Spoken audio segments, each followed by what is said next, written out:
बिस्मिल्लाह बिस्मिल्लाहिर्रहमानिर्रहीम नहमदुहु व नस्तईनुहु व नस्तगफिरुहु व नऊज़ु बिल्लाहि मिन शुर्रि अनफुसिना व मिन सय्यिआति अमालिना मन यहदिल्लाहु फला मुदिल्ल लहु व मन युद्लिल फला हादिय लहु व अशहदु अल्ला इलाहा इल्लल्लाहु वहदहु ला शरीका लहु व अशहदु अन्ना मुहम्मदन अब्दुहु व रसूलुहु अम्मा बाद फ़इन्न खैरुल हदीसि किताबुल्लाह व खैरुल हदी हदी मुहम्मदिन सल्लल्लाहु अलैहि वसल्लम व शर्रुल उमूरि मुहदसातुहा व कुल्लु मुहदसातिन बिदअह व कुल्लु बिदअतिन दलाला व कुल्लु दलालातिन फिन्नार।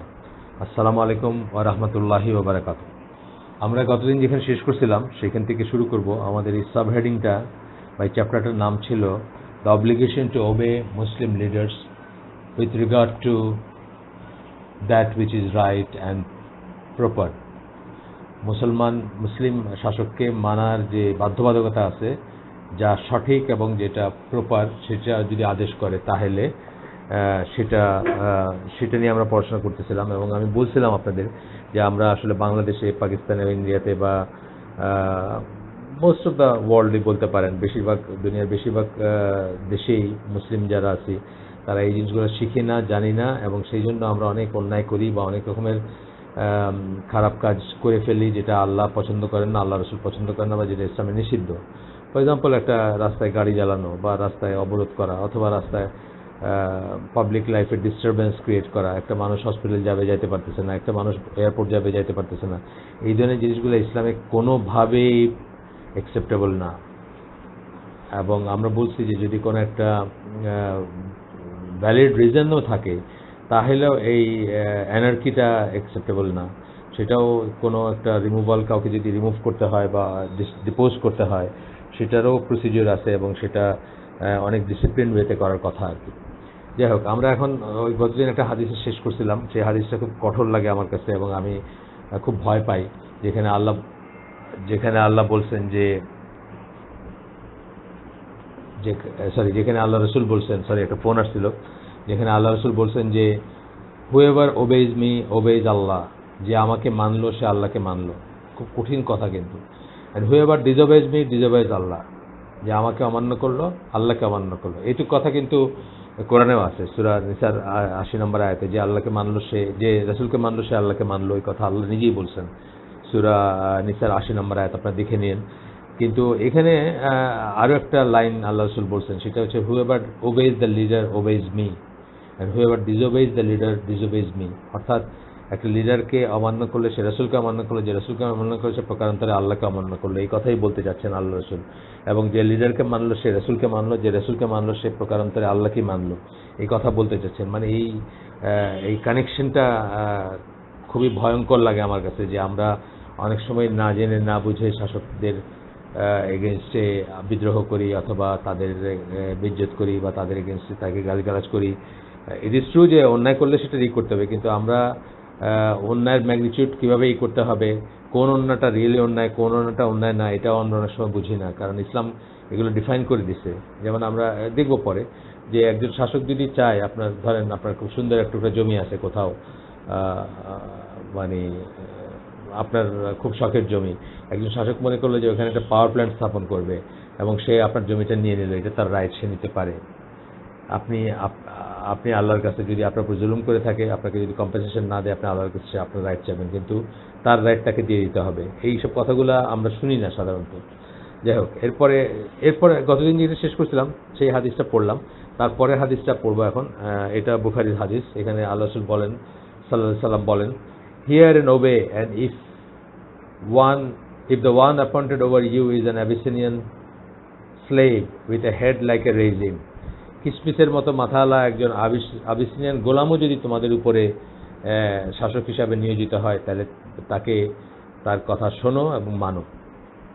খুব খুব শক্ত কথা। কিন্তু আমরা কত রকমের করি যে এই লোক মানে শিক্ষিত না, ওই লোক জাতের না, ওই লোক খুব নিচু ক্লাস থেকে আসছে, বা কত ধরনের কথা বলি আমরা। মানে আমি বলছি শুধু আমাদের দেশে না, all over the Muslim world. কিন্তু আসলে এগুলো খুব চিন্তার কথা যখন আমরা এই হাদিসগুলো দেখব। এরপরে হাদিসটা মুসলিমের হাদিস, সিমিলার একটা বক্তব্য, যেখানে আল্লাহ রাসূল সাল্লাল্লাহু আলাইহি ওয়াসাল্লাম বলতেছেন, hear and obey the leader even if your back is struck এটা এই হাদিসের একটু কথা আমি আপনাদেরকে একটু আগে বলছি যে শোনো এবং মানো কাকে, তোমাদের নেতাকে বা লিডারকে বা শাসককে, even if your back is struck, তোমার পিঠে যদি দুই ঘা লাগায়, and your wealth is taken away hear and obey, তোমার সম্পদ যদি নিয়ে নেয় তবুও তুমি তার কথা শোনো এবং মানো। আচ্ছা, এরপরে বলতেছেন মুসলিমের হাদিসগুলো, এটা মুসলিমের হাদিস এখন যেটা আসবে সেটা, whoever dislikes something about his leader let him bear that with patience, যে তার নেতা সম্বন্ধে কিছু অপছন্দ করে, অফকোর্স নেতা মানে বেয়ার মুসলিম, মানে বেয়ার মিনিমাম মুসলিম হইতে হবে তাকে, সেটা আমরা দেখব পরে অন্য হাদিসে আসবে কতটুকু হইলে সে মুসলিম এবং কতটুকু হইলে সে এই কথাগুলোর তার বেলায় প্রযোজ্য, সেটা আমরা দেখব পরে। whoever dislikes something about his leader let him bear that with patience, যা তার নেতা সম্বন্ধে শাসক সম্বন্ধে যার কোনো কিছু অপছন্দ হয় সে সেটা ধৈর্য সহকারে যেন সেটা গ্রহণ করে। for there is no one who rebels against the leader, এমন কেউ নাই যে শাসকের এগেইনস্টে বিদ্রোহ করে, in the slightest, সামান্যতম বিদ্রোহ করে, and dies in that state, এবং ওই অবস্থায় যদি মারা যায় তওবা না করে বা মাফ না চেয়ে বা কারেক্ট না হয়ে যদি মারা যায়, but he has died the death of jahiliya, জাহিলিয়া মানে আল্লাহ রাসূল সাল্লাল্লাহু আলাইহি ওয়াসাল্লামের আসার আগে যে পিরিয়ডটা ছিল সেটাকে জাহিলি পিরিয়ড বলে, সেই সময়কার মানুষের মৃত্যু, অর্থাৎ ইসলামবিহীন সময়কার মৃত্যুর মতো মৃত্যু হবে তার যদি কেউ বিদ্রোহ করে সামান্যতম তার শাসকের এগেইনস্টে। অফকোর্স এটা তো এক্সপ্লেনেশন আছে যে কোন অবস্থায় করা যায় বিদ্রোহ বা করা, আমরা আগেও বলছি, আগের দিনও বলছি, আবারও পড়বো আমরা সামনে, যেটা হচ্ছে মুজতাহিদ আলেম এবং গোত্রপতিদের ব্যাপার, যে কখন তারা একজন শাসককে অযোগ্য মনে করবেন, অর্থাৎ মজলিসের সুরা টাইপের যদি কিছু থাকে এবং সেই সুরার সবাই যদি মনে করেন যে, বা মেজরিটি যদি মনে করেন যে এই শাসক যোগ্য না বা সে রাষ্ট্র চালাইতে সক্ষম না, তখন তাকে অপসারণ করতেই পারেন। যেভাবে আমি বলছি যে আপনাদেরকে আব্দুল আজিজ বিন সৌদের প্রথম ছেলে, মানে যাকে উনি মারা যাওয়ার পরে প্রথম যাকে ছেলেদের ভিতর যাকে রাজা বা বাদশাহ বানানো হয় সৌদি আরবে, সৌদ বিন আব্দুল আজিজ, ওনাকে কিন্তু সুরা এবং আলেমরা এবং গোত্রপতিদের যে সুরা বা কমিটি তারাই কিন্তু ডিপোজ করছে, এবং এটা এখনও ভ্যালিড, এখনও যদি চায় তারা ডিপোজ করতে পারে। আপনি জানেন যে এই মোহাম্মদ বিন সালমান তাকে যখন ক্রাউন প্রিন্স বানানো হলো তখন 39 জনের সুরা সদস্যের 36 জন, যাদের আমার মনে পড়ে, তার পক্ষে করছিলেন এবং 3 জন অ্যাবসেন্ট করছিলেন সেই পক্ষে ভোট দেওয়া থেকে।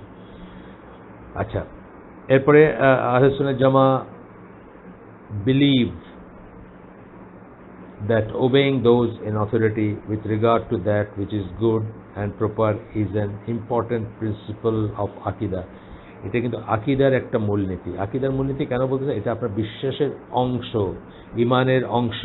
যখনই আপনি নিজেকে মুমিন বা মুসলিম বলে দাবি করবেন, সেটার সাথে সাথে এই জিনিসটা চলে আসে। এই জন্য বলতেছেন ইম্পর্টেন্ট প্রিন্সিপল অফ আকিদা। Hence the imams of the সালাফ included in their discussion of the elements of আকিদা। এই জন্য আমাদের ইমাম যারা, সালাফদের ভিতর থেকে যারা আমাদের ইমাম, আমাদের পূর্বপুরুষ, আমাদের মুরব্বী যারা, তারা এটাকে আকিদার পয়েন্ট হিসেবে ইনক্লুড করছেন। and we rarely find a book of আকিদা which does not include this belief। এবং আমরা আকিদার বই যেগুলো আছে, বড় বড় বই যেগুলো আপনি দেখবেন আকিদার অনেক ভালো ভালো কাজ আছে, সেগুলোতে আকিদার তাহাবি সহ আল আকিদার তাহাবিয়া, যেটা আমরা বলছিলাম আপনাদের 105টা পয়েন্টে যেখানে কনসিডারেট করা আছে মুসলিম উম্মার আকিদা বা আহলে সুন্নাহ জামার আকিদা, সেইটাতেও আপনি দেখবেন যে এই কথাগুলো ইনক্লুড করা হয়েছে, যে শাসকের প্রতি আনুগত্যের ব্যাপারটা আসছে, কারণ এটা একদম একটা সেন্ট্রাল জিনিস। না হলে দুনিয়াতে অনেক মিসচিফ, অনেক অবিচার, অনেক অনিয়ম, অনেক ঝগড়াঝাটি দেখা যাবে দুনিয়াতে। আপনারা তো খেয়াল করছেন যে সৌদি আরবে যদি যে কেউ, মানে মক্কা মদিনার কথা আমি বলতেছি না, যদি সৌদি মানে সোসাইটি যেটাকে আমরা বলি, সেখানে যদি গিয়ে থাকেন আপনি দেখবেন সরকারের এগেন্সটে কিন্তু তাদের মানুষের খুব একটা কোনো নাই। সরকার কি করতেছে না করতেছে এটা খুব একটা ওয়ারিড না, বা কোনো রকম কনসার্নই নাই দেখবেন মনে হবে। কারণ কি? কারণ তারা নাগরিক যে সুবিধাগুলো পাওয়ার সেগুলো তারা পাচ্ছে, যেগুলোর জন্য মানে সেগুলো ওয়েল টেকেন কেয়ার অফ আর কি। তো এটাই হওয়া উচিত আসলে, মানে প্লাস মানে আরও দেখবো আমরা যে আরও অনেক দেখবো যেগুলো আমরা চিন্তা করি না, সেরকম অনেক জিনিস আছে এটার ভিতরে ইনক্লুডেড। আচ্ছা, এরপরে বলতেছেন and we rarely find a book of Aqidah which does not include this belief with comments or on it and explanation of it. According to Sharia, it is obligatory upon every Muslim because it is a basic requirement of discipline in the Muslim state. শরিয়ার অনুযায়ী এটা হচ্ছে obligatory, আনুগত্য, শাসকের আনুগত্য করা। এই জন্য যে আমরা খারেজি কথাটা বলি, যে খারেজি কথাটা কোথা থেকে আসে, খরুজ। খরুজ মানে এক্সিট বলতে পারেন, বা বের হয়ে যাওয়া। কিসের থেকে বের হয়ে যায়? শাসকের অনুগত্য থেকে বের হয়ে যাওয়া। সেটা যারা বের হয়ে যায় তাদেরকে খারেজি বলে। শাসকের থেকে যারা আনুগত্য প্রত্যাহার করে বা বের হয়ে যায়, শাসকের বিরুদ্ধে বিদ্রোহ করে, তাদেরকে খারেজি বলে বা খরুজ বলে এটাকে। আহলে সুন্নাহ ওয়াল জামাত believe that prayers including Friday and Eid prayers should be offered behind the leaders, and that Muslims should enjoin that is good, forbid that is evil, engage in jihad and perform hajj under their leadership, whether they are righteous or evildoers. অত্যন্ত বড় একটা কথা বললেন, অত্যন্ত important একটা কথা বললেন, যে এইটা আপনার উপর মানে ঈদের নামাজ এবং জুমার নামাজ শাসকদের পিছনে পড়বেন। শাসকদের পিছনে পড়া মানে আইদার শাসকের পিছনে পড়বেন, বা শাসককে যাকে নির্ধারণ করে দিবে সেরকম কোনো ইসের পেছনে পড়বেন, সেরকম কোনো ইমামের পিছনে। অর্থাৎ শাসকের ব্যাপার, এটা শাসকের প্রাপ্য যে তার পিছনে আপনি নামাজ পড়বেন, জুমার নামাজ, ঈদের নামাজ। এখন সবাই তো ধরেন সৌদি আরবের রিয়াদে গিয়েছে, তো সবাই নামাজ পড়বে না, তো তখন শাসক নির্ধারণ করে দেবে আজ এই ইমামের পিছনে পড়বে। এবং হজ ও জিহাদের লিডারশিপ থাকবে শাসকের। হজও শাসকের আন্ডারে হবে, শাসকের আন্ডারে হওয়া মানে শাসক একটা আমির, তাও শাসক নির্ধারণ করে দিল যে আরাফার ময়দানের ওই মসজিদ যে আছে, যে মসজিদে সবাই হজের দিন খুতবা শুনেন, আজকে অমুক বা এইবার অমুক করবেন। এটা শাসক নিজেও করতে পারে বা শাসকের নির্দেশ অনুযায়ী হবে। আইডিয়ালি ধরেন আমি যেটা বুঝি যে মুসলিম ঈদ কি ছিল, আবু বকর রাদিয়াল্লাহু আনহু ওদের লাইফ দেখবেন, ওনারা কি করতেন, নামাজে ইমামতি করতেন, খুতবা দিতেন। নিজে যাইতে না পারলে একজন মানুষকে ডেজিগনেট করে দিতে যে তুমি এই কাফেলা নিয়ে হজে যাও, এটা স্টেট ইসের আন্ডারে হতো। যাই হোক, এটা হচ্ছে মূলনীতি আর কি, বোঝার ব্যাপার আছে এখানে। Whether they are righteous or evil doers, এইটা হচ্ছে অত্যন্ত বড় একটা কথা। রাইটিয়াস হবে এমন কোনো কথা নেই, ইভিল ডুয়ারও যদি হয়, খারাপ কাজও যদি করে থাকে, তবুও সে এই পজিশনটা পাবে আপনার কাছে, যদি তাকে মুসলিম বলা যায়। এই জন্য দেখবেন যে হাজ্জাজ বিন ইউসুফ অত্যন্ত অত্যাচারী একজন শাসক ছিল মদিনার, তার পেছনে কিন্তু সাহাবীরা, আব্দুল্লাহ ইবনে ওমর সহ মানে সাহাবীরা কিন্তু তাকে আমির মানছেন, তার পেছনে সালাত আদায় করছেন, তাকে ফাসিক বলে বা গুনাহগার বলে বা অযোগ্য বলে এই করেন না। আমাদের এখানে দেখা যায় সামান্য একটু কিছু হলে আমরা আর মনে করি যে এর পিছনে নামাজ পড়বো না, বা এটা করবো না, ওইটা করবো না, এরকম। মুসলিম শুড প্রে ফর দেম, এটা একটা ইম্পর্টেন্ট প্রিন্সিপল। আপনি তাদের ইসলার জন্য, তাদের হেদায়েতের জন্য দোয়া করবেন। তাদের হেদায়েতের জন্য একজন মুসলিম দোয়া করা উচিত। এখানে আমরা একটা ফুটনোটে কিছু কথা আছে আমরা দেখব। ইমাম আল ফুদাইল ইবন ইয়াদ এর কথা আমরা আর বোধহয় উল্লেখ করছি আপনাদের কাছে এনার প্রসঙ্গে। যাই হোক, সেইদ উনি বলছেন, সালাফদের একজন, পূর্বপুরুষ আমাদের যারা, তাদের একজন, if I had one only দোয়া to be answered, I would save it for the Sultan. আমার যদি একটা দোয়া থাকতো যেটা আমি জানি কবুল হবে, তাহলে আমি এটা শাসকের জন্য রিজার্ভ করে রাখতাম। We have been commanded to pray that they be guided.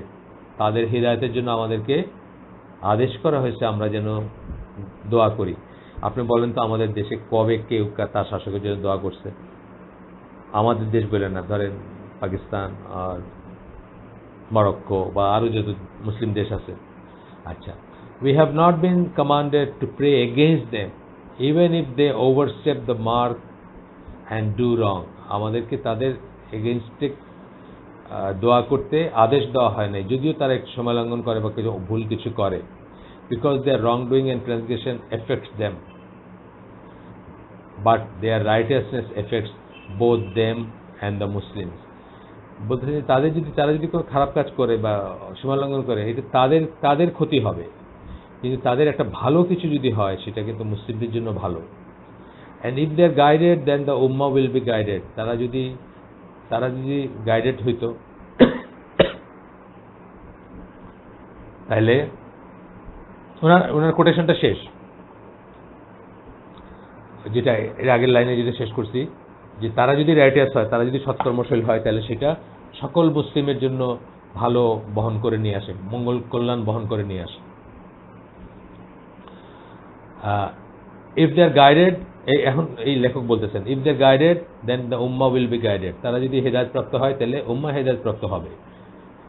Al Hasan আল বসরি, হাসান বসরির কথা আমরা বলছি, একজন তাবি। হাসান বসরি বলেন, no, may Allah bless you, that the oppression of kings is part of the vengeance of Allah. রাজা বাদশারা যে অত্যাচারী হয়, জুলুম করে আমাদের উপর, সাধারণ মানুষের উপর, গণসাধারণের উপর, সেটা আল্লাহর তরফ থেকে প্রতিশোধের বা আল্লাহর তরফ থেকে সুবিচার বা বিচার বা একটা গজব এর একটা অংশ। and the vengeance of Allah cannot be countered by the sword, এবং আল্লাহর এইটা তরবারি দিয়ে তুমি আটকাইতে পারবা না। অত্যন্ত বড় একটা কথা বলছে। যেমন ধরেন আমাদের অত্যাচারী শাসকগুলো আমরা দেখি আমাদের দেশে বা অন্যান্য দেশে, যে অত্যাচারী শাসকগুলো আসে প্রজা সাধারণের উপরে অত্যন্ত বড় অত্যাচার করে, গুম, খুন, রাহাজানি, অ্যাবডাকশন, মানে আরো কত কি, মানে রাস্তার উপর বেধড়ক পিটানো, এগুলো তো আমি দেখি। ইরাকে দেখতেছি না, এই যে কত শত মানুষ মরে গেছে গত কয়েকদিনে। তারপরে সিরিয়াতে আমরা দেখছি, বাংলাদেশে দেখছি, পাকিস্তানে দেখছি, আপনার আফগানিস্তানে দেখছি, কত কত অত্যাচার করে শাসকরা বা করে। এইটা যদি আল্লাহর ভেঞ্জেন্স হয়ে থাকে, উইচ ইজ পার্টলি আল্লাহর ভেঞ্জেন্স, বললেনই আগে, part of the vengeance of Allah, বা আল্লাহর ভেঞ্জেন্সের একটা অংশ, বা আল্লাহর প্রতিশোধের একটা অংশ, বা আল্লাহর বিচারের একটা অংশ, আল্লাহর তরফ থেকে আসা আপনার জন্য আযাবের একটা অংশ, তাই যদি হয়ে থাকে, এটা তরবারি দিয়ে আপনি আটকাইতে পারবেন। অত্যন্ত মানে প্রজ্ঞাপূর্ণ কথা বললেন। একটা হাদিস আপনাদেরকে বলি, মানে সারমর্মটা বলতেছি। এমন কোনো সময় আসবে না যখন মানুষ ওজনে কম দিবেন এবং আল্লাহ তার উপর অত্যাচারী শাসক বসাই দিবেন না। ওজনে কম দেওয়া মানে শুধুমাত্র পাল্লার নিক্তিতে ওজনে কম দেওয়া না, যার যেটা ডেলিভার করার কথা সে সেটা ডেলিভার না করে ওজনে কম দেওয়া। যে লোকের 9টার থেকে 5টা পর্যন্ত চাকরি করার কথা, সে 12টার সময় চাকরি থেকে বাইরে হয়ে গিয়ে বাজার ব্যাংকিং করতেছে, সে ওজনে কম দিল। যে সিএনজি আলার একটা জায়গায় 100 বা 150 টাকা নেওয়ার কথা, সে আপনাকে বেকায়দায় পায়ে 250 টাকা নিল, সে ওজনে কম দিল আপনাকে। অর্থাৎ যেটুকু দিচ্ছে তার তুলনায় পয়সাটা বেশি নিল, তার মানে ওজনে কম দেওয়া প্রকারান্তরে। আর রিয়েল ওজনে কম দেওয়া তো আছেই। বাংলাদেশে আপনি দেখেন এভরি আদার পার্সন কোনো না কোনোভাবে ওজনে কম দিচ্ছে, সারা জাতিতেই ওজনে কম দিচ্ছে। সো বাংলাদেশের উপরে অত্যাচারী শাসক আল্লাহ বসাবেন, এটা আল্লাহর সুন্নাহ, এবং তাকে আমরা সোর্ট দিয়ে আটকাইতে পারবো না। জাস্ট আমি যাদের ফর পিপল হু থিঙ্ক তাদের জন্য বললাম, চিন্তা করে দেখেন কথাটা কি বললাম। আচ্ছা, এরপরে বলছেন rather it should be warded off with দোয়া। এটাকে প্রিভেন্ট করতে হবে কি দিয়া? এটাকে আটকাইতে হবে দোয়া দিয়া, সোর্ট দিয়ে পারবেন না আটকাইতে, যে আল্লাহর তরফ থেকে নির্ধারণ হয়। রিপেন্টেন্স, তওবা করবেন। যে ওজনে কম দিচ্ছেন, যারা দিচ্ছেন, তওবা করবেন। পারলে তার ওজনটা করে দিবেন, মানে যা কম দিচ্ছেন সেটা ভরে দিবেন, কম্পেনসেট করে দিবেন। আমি আমাদের এক দিনী আমাদের ভাই আছে, মানে যাই হোক আত্মীয়, দিনী ভাই বলা ঠিক হবে না হয়তো, আত্মীয় বা হন, উনি ওনার চাচা খুব ছিলেন, আমলদার ছিলেন। তো ওই চাচা কথা বলছেন আমাকে, যে উনি নাকি পয়সা হাতে আসলে ওই সিলেটের রেলওয়ে স্টেশনে গিয়ে টিকিট কিনে ওগুলো ছিঁড়ে ফেলে দিতেন, স্টেশনের টিকিট। কেন? স্টুডেন্ট লাইফে উনি পয়সা দিতেন না, ওই 1 স্টেপ 2 স্টেপ দূরে যাইতেন আর কি। ওই যে আমাদের দেশে এখনো দেখবেন এই সিস্টেমটা আছে। এই সিলেটের আশেপাশে ধরেন এই যে মাইজগাঁও, কুলাউড়া, এগুলো থেকে স্টুডেন্ট যারা এমসি কলেজে যাচ্ছে, সিলেট যাচ্ছে, কেউ ভাড়া দেয় না, কেউ টিটিও তাদের কাছে ভাড়া চায় না, কারণ এগুলো স্টুডেন্ট যাইতে চাইছে, মানে এটা অটোমেটিক্যালি আন্ডারস্টুড, এটা পয়সা ছাড়াই যাবে। উনি স্টুডেন্ট লাইফে পয়সা ছাড়া যাইতেন, সেটা তিনি হিসাব করে, মানে কতদিন গেছেন বা করছেন সেইভাবে হিসাব করে উনি টিকিট কিনে, পয়সা যখন পকেটে আসতো, ধরেন 10টা 15টা টিকিট কিনলেন, কিনে ছিঁড়ে ফেলে দিলেন, গভর্নমেন্টকে পয়সাগুলো ফেরত দিচ্ছেন উনি। তো যদি এইটা বুঝতাম আমরা, তাহলে কি করতাম? আমরা তওবা করতাম এবং যেখানে সম্ভব সেখানে সেটাকে ফেরত দিতাম। তো বলতেছেন যে repentance, turning to Allah and giving up sin, আল্লাহর দিকে ফিরতে হবে, তওবা করতে হবে। টার্নিং টু আল্লাহ কথা মানে হচ্ছে তওবা। আসলে তওবা কথাটা আমি বলছি না, টার্নিং টু সামথিং হচ্ছে তওবা। তো আল্লাহর দিকে ফিরানো, মুখ ফিরানো হচ্ছে তওবা। Turning to Allah and giving up sin, এবং আমরা পাপ ছেড়ে দিব, এটা হচ্ছে, এইটা দিয়ে আপনি এটাকে ক্যারেক্ট করতে পারবেন, সোর্ট দিয়ে পারবেন না, আপনাকে এইটা দিয়ে ক্যারেক্ট করতে হবে। If the vengeance of Allah is countered with the sword that makes the matter worse. যখন সোর্ড দিয়ে চেষ্টা করবেন আরও রক্তপাত হবে, আরও খারাপ হবে। আপনি দেখেন মিশরের কথা, মিশরের শাসকগুলো কিন্তু খুব অত্যাচারী, একটার চেয়ে একটা বেশি হয়েছে। নাসেরকে করছে, নাসেরের পরে আনোয়ার সাদাত আসছে, দেশি বেচে দিছে, আনোয়ার সাদাত মাইরে ফেলছে, তারপরে হোসনি মোবারক আসছে, কত মানুষ মারছে কার কোন ঠিক নাই। হোসনি মোবারকের সরাইছে সিসি, সিসি কত মানুষ মারছে হিসাব করে শেষ করতে পারবেন না। একটা উদাহরণ দিই আমি, ক্লাসিক উদাহরণ, মিশর হচ্ছে একদম জলজন্ত উদাহরণ। আচ্ছা, তারপরে বলতেছে ইট ইজ সেড, হাসান বসরির কথা আমরা এখনো পড়তেছি, it is said that al Hasan সরি ওনারই তো যাচ্ছে, এখন ওনারই পড়তেছি আমরা। আচ্ছা, পড়তেছি এবং এর ভিতরে এই কোটেশন পড়তেছি, তার ভিতরে বলতেছেন Hasan Basri heard a man praying against al Hajjaj, Hajjaj মানে হাজ্জাজ বিন ইউসুফ, তার এগেইনস্টে একজন মানুষকে মানে প্রার্থনা করতে শুনছেন। উনি খুব অত্যাচারী শাসক ছিলেন, মদিনার শাসক, গভর্নর। তো অ্যান্ড হি সেড, তখন উনি বলছেন ওই লোকটাকে, হাসান বসরি বলছেন, do not do that, may Allah have mercy on you, এটা করো না, আল্লাহ তোমার মাফ করুক, তোমার আল্লাহ মাফ করুক। মানে তাকে উল্টা, for it is your fault, এটা তোমার দোষ, তোমার এটা ঠিক হয় নাই, তোমার একটা খারাপ কাজ করছো, যে শাসকের এগেইনস্টে তুমি করতেছো, কি বলতেছে, দোয়া করতেছো।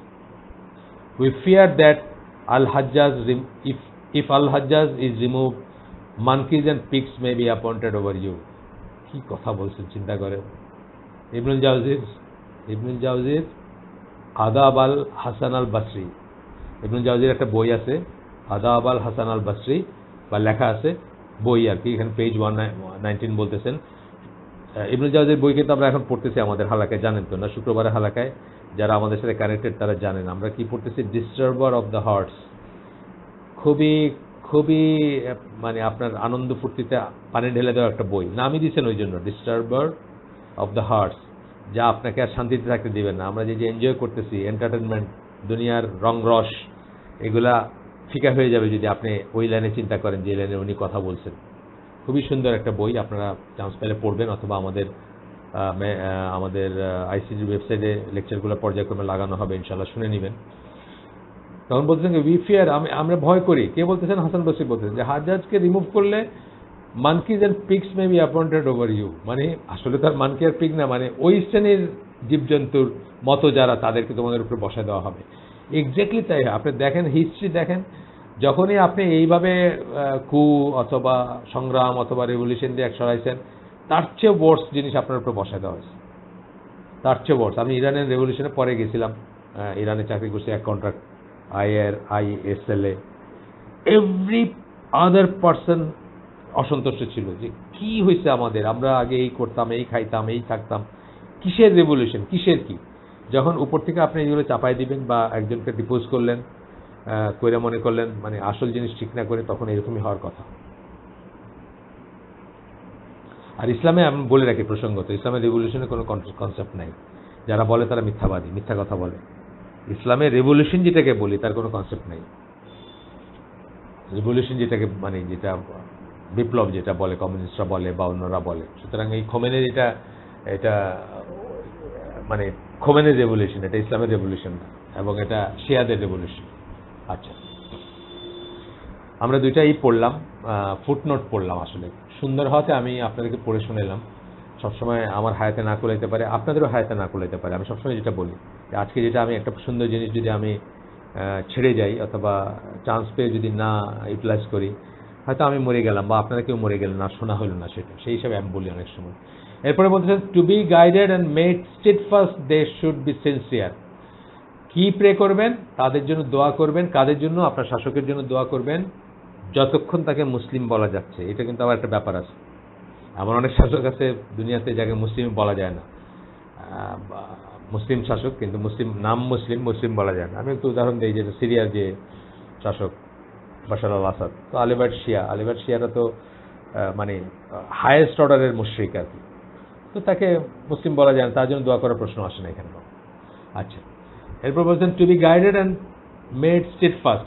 কি দোয়া করবেন? সেই জন্য আল্লাহ যেন তাকে হিদায়াত দিয়ে দেন, এবং স্টেডফাস্ট সেই জন্য ইস্তেকামা যেটাকে বলি, মানে দৃঢ় থাকে তার ইসের উপরে, দিনের উপরে, চরিত্রের উপরে, তার ইন্টিগ্রিটির উপরে। অ্যান্ড শুড বি সিনসিয়ার, এবং সে যেন সিনসিয়ার হয়, মানে বিশ্বস্ত হয়, towards them so long as they pay as they appear to be good. কি করবেন? মুসলমান তাদের জন্য দোয়া করবে। কি দোয়া করবে? যেন তার হিদায়াত হয়, যেন সে স্টেডফাস্ট হয় এবং যেন সিনসিয়ার হয় towards them. They should be sincere towards them. K? Muslims should be sincere towards them. প্রথমটা তো দোয়ার কথা বলেন, এখানে আমি একটু মানে একটু অন্যমনস্ক হয়ে গেছিলাম হয়তো। They should be sincere towards them. কারা? Muslims should be sincere towards শাসক, so long as they appear to be good. যতদিন তাদেরকে ভালো মনে হচ্ছে। এখানে ভালো মনে হওয়া বলতে কি? মানে ভালো কাজ যতক্ষণ করতেছে, ভালো আদেশ যতক্ষণ দিচ্ছে, ভালো কথা যতক্ষণ বলছে। আমি একটা উদাহরণ দিই যে ইমরান খানের কথা। ইমরান খানের তো পাশে অনেক ডার্ক সাইড আছে, অনেক খারাপ জিনিস আছে, অনেক ব্যাপার আছে। এগুলো ছাড়া কে আছে বলেন দুনিয়াতে? কিন্তু যে কথাটা সে, যে কিছু কথা সে বলছে যেগুলো আগে কোনো মুসলিম শাসক বলে নাই। সুতরাং যতক্ষণ সেটা বলছে সে যাদেরকে শাসন করতেছে, অর্থাৎ পাকিস্তানি সিটিজেন বা পাকিস্তানি যাদের সে লিডার, তাদের উচিত সেটা তার জন্য দোয়া করা, সেটার উপরে তাকে মানে ভালো যে কথাগুলো বলতেছে, ইসলাম সম্মত যে কথাগুলো বলতেছে সেগুলোর জন্য তার প্রতি সিনসিয়ার থাকা এবং তাকে সাহায্য করা যেন সে সেটা করতে পারে। আচ্ছা, এরপরে আসতেছে এই জায়গায় গিয়ে সিনসিয়ার কথাতে গিয়ে আবার একটা ফুটনোট দিচ্ছেন। এটা ইমাম নওয়াবির কোনো একটা উদ্ধৃতি দিবেন। আমরা একটু পড়ি কষ্ট করে। শাহী মুসলিমের যে ব্যাখ্যা দিয়ে গেছেন ইমাম নওয়াবি, যেটার পার্ট 2 পেজ 241, সেটার 2 নম্বর খণ্ডের 241 নম্বর পৃষ্ঠা থেকে উদ্ধৃত করতেছেন। ইমাম নওয়াবি, মে Allah have mercy on him, ইমাম নওয়াবি রাহিমাহুল্লাহ বলেন, sincerity towards the leader of the Muslim means cooperating with them with regard to the truth.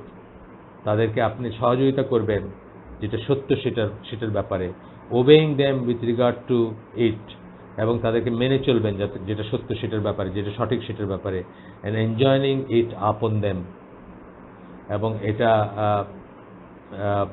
মানে সত্য তাদেরকেও সত্যের দিকে ডাকবেন বা সত্যের কথা বলবেন বা হিদায়াতের কথা বলবেন বা ইসলাহ করবেন।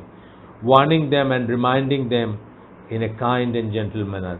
Warning them and reminding them in a kind and gentle manner, অত্যন্ত ইম্পর্টেন্ট কথা, যেটা আমরা অনেকে বলি যে আরে সৌদি আলমরা তো কি এত বাচ্চারা এত কিছু করতেছে, খারাপ কাজ বলে না কিছু। অফকোর্স বলে, কাইন্ড অ্যান্ড জেন্টল ম্যানারে বলে।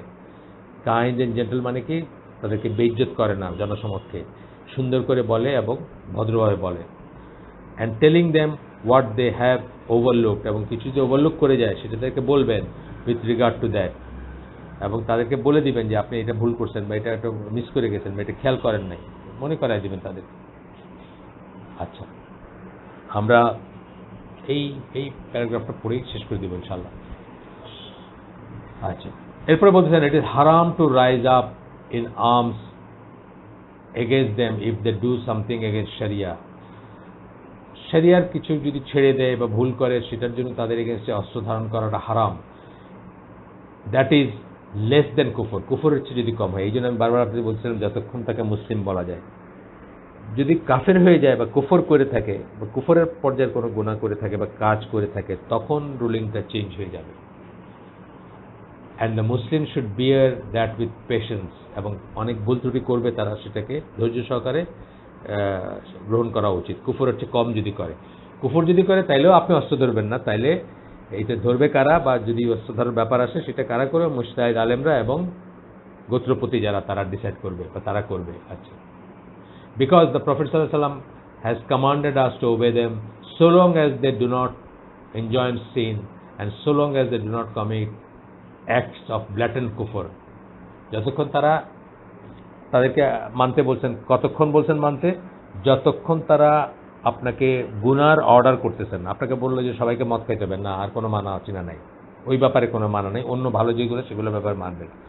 আর কুফর যদি করে থাকে, ব্ল্যাটেন্ট কুফর মানে একদম ওপেন কুফর বাওয়া, তাহলে আর মানার কোনো অব্লিগেশন নাই আপনার। Muslim should refrain from fighting at times of ফিতনা। ফিতনার সময় যুদ্ধ করার থেকে মুসলমানদের বিরত থাকা উচিত। And they should fight those who want to split, এবং যারা মুসলিম উম্মাহকে ভাঙতে চায় বা মেনলি আহলে সুন্নাহ জামাকে ভাঙতে চায়, এটার ভিতরে বিভেদ সৃষ্টি করতে চায়, যাদের সাথে মুসলমানদের উচিত যুদ্ধ করা। আহলে সুন্নাত জামাত স্পেশালি বললাম কেন, যে মুসলিম ইন জেনারেল হইলেও আসলে আহলে সুন্নাত জামাতকে ভাঙাটাই ম্যাটার করে, অন্য কাদেরকে কি ভাঙলো না ভাঙলো কি আসে যায়। আহলে বাইত শিয়া তারা নিজেদের ভিতরে নিজেরা ভেঙে যেতেছে, আপনার কিছু আসে যায় না। আহলে সুন্নাত জামাত মানে কি, যে যার উপরে নবী এবং তার সাহাবীরা ছিলেন, তাই সেইটার উপর যে মুসলিমরা থাকতে চায়, যাদেরকে আমরা মেইন স্ট্রিম মুসলিম বলবো, তাদের ভিতরে যারা ভাঙনি করতে চায় তাদের সাথে যুদ্ধ করা উচিত। তো বলতেছেন after it has been United, মানে উম্মাহটাকে ইউনাইট করার পরে, অর্থাৎ